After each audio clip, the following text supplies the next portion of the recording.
Corinium dubinorum venerant, which is to say, right, today I've come to Cirencester in Gloucestershire. And this is why I'm here, to see the mosaics at Cirencester.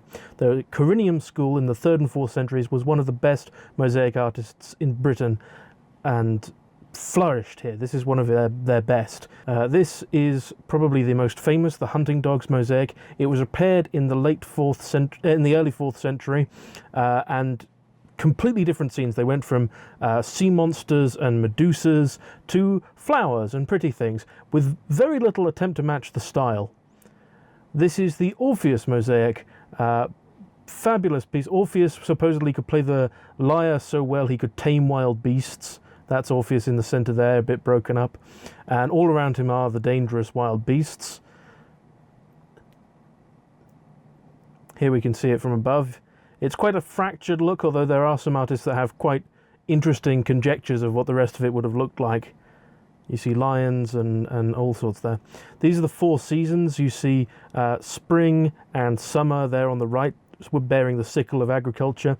This would have originally had 9 panels. Really fabulous piece. This one, artists have put together on the mosaic itself what they think the remainder would have looked like. This one's a very nice, almost complete one, complete with swastikas. This is a Roman fresco, painting directly onto plaster.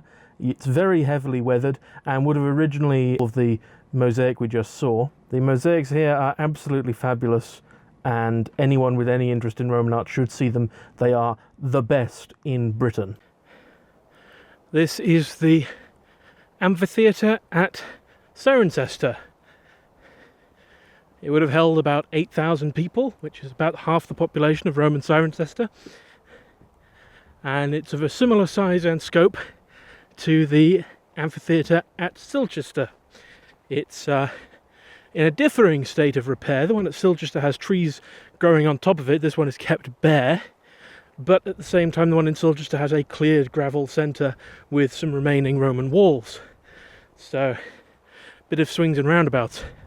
It's thought that this was originally a limestone quarry and was converted into the amphitheatre in the 2nd century. And yeah, it's pretty big. There is a Roman cemetery nearby, and they think that 8 of the skeletons they found there were men who died in the arena. Certainly they're all men who died of wounds sustained in some kind of battle. One of them definitely died after he'd been hit in the head with a sword and cracked his skull, but he seemed to have recovered. There's evidence of the bone healing for quite some time, so it was probably a long time before he died. Cirencester was the capital of Britannia II, one of the 3 Roman provinces called Britannia. Its borders are not exactly known, but it probably consisted of the west of England and Wales, while Britannia I was capital of Londinium and probably had the south of England and the east, with another one somewhere in the north, probably centred on York. The population was between 10 and 20,000, which puts it on par with Cirencester today, which has just over 20,000 people. So when imagining this Roman city, you should imagine a similar level of bustle as you would see in a modern market town in England. There's lots of evidence of large Roman villas of great luxury, and there's lots of evidence that people would move out of them after a few generations and build new ones, just like the English aristocracy did. So very, very similar complexity in the society, even if many of the aspects of it were different. The city of Cirencester is on the road from Cirencester.